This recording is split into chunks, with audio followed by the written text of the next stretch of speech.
We've got to talk about Atletico Madrid, a club that have been a consistent top four team in La Liga under Diego Simeone for quite some time now and have been very busy in the transfer window so far. They signed Robin Lenormand, I believe, for 34 million euros from Real Sociedad earlier this transfer window, and then they signed Alexandre Solot for around 34 million euros, or I believe it's actually 32 million euros. The striker from Villarreal joining Atletico Madrid on what is a very reasonable fee for somebody who had a pretty decent output in the league. And then the Bomberclot from Fabrizio Romano, they spent 75 million euros on Julian Alvarez, and it doesn't stop there.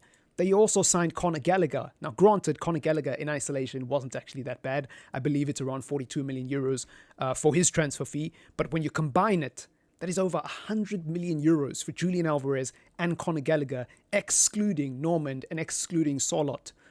It is a very strange transfer, and I'm going to talk about why in this video, because I think Julian Alvarez, let's start with him. He's a player that divides opinion. It's hard to pinpoint how good he really is. If you listen to people's opinions on Julian Alvarez, you'll hear people who rate him quite highly and think he's a really pivotal part of Manchester City and are very perplexed and bemused by why Manchester City are selling such a talented player. And then on the other end of the spectrum, there's people who are saying that Julian Alvarez is just not that good. He's overrated and Manchester City are wise to let him go. And actually, getting 75 million euros for him is a huge bit of business by Manchester City. A brilliant, a masterstroke, if you will, of business. So he's a player that divides opinion, and you very rarely hear people who are in the middle and on the fence about Julian Alvarez who just say, I don't think he's world class. I don't think he's bad. I just think he's okay. He's good, right? He's decent. That's how I feel about Julian Alvarez, especially when you consider that Atletico Madrid have already signed Alexandre Solot, who is a player who scored, I believe, 23 goals in the La Liga and 3 goals in Europe. So 26 goals in all competitions, which is a pretty good return and is an out-and-out number 9, at least more of an out-and-out number 9 than Julian Alvarez. It's hard to pinpoint is he's going to be able to dislodge that striker. And furthermore, if he'll be able to start anywhere else in the team, assuming he doesn't play in the 9, right? So for anyone who disagrees with me and anyone who thinks that Julian Alvarez is a really good piece of business at 75 million euros and sees no issue with this price tag because, you know, it's an inflated market. Liverpool paid, I forgot, was it like 80 million euros for what's his name? Darwin Núñez. We paid 80 million for Anthony. We paid a lot of money for Rasmus Højlund, right? Maybe this is just what strikers go for nowadays. Maybe that's your logic. Do you think that Julian Alvarez, this is a question for you in the comments, do you think he actually fixes a tangible issue at Atletico Madrid? And more importantly, does he close the gap between them and Barcelona / Real Madrid? I don't think he does. I really don't think he does. And so that's sort of my issue with this signing. That's why I'm kind of scratching my head and thinking like 75 million euros just to stay as a top 4 team, which you would have been anyways, in my opinion, with or without Julian Alvarez. I don't really get it. And it's the same with Conor Gallagher. I feel the same way about Conor Gallagher. I understand the signing. I understand what he brings to the team. When you consider how pragmatic Diego Simeone's Atletico Madrid are, Conor Gallagher makes a lot of sense, especially because Chelsea don't want him anymore.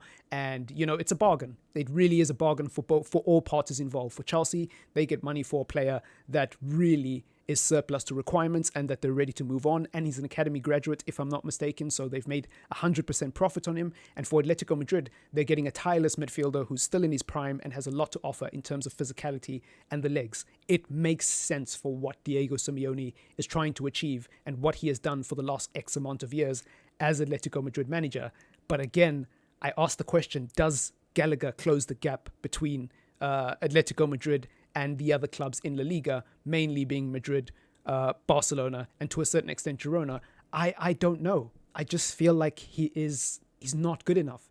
I feel like this is an incredibly mediocre signing, and the money could have been better spent by Atletico Madrid. That's just my honest opinion. I think there's better players than Conor Gallagher and better players than Julian Alvarez that you can get for a combined total of 117 million euros, excluding add-ons. Maybe I'm being harsh. Maybe there's something I'm not missing, and maybe you disagree. You're welcome to let me know in the comments down below. But I'm struggling, guys. I really am struggling.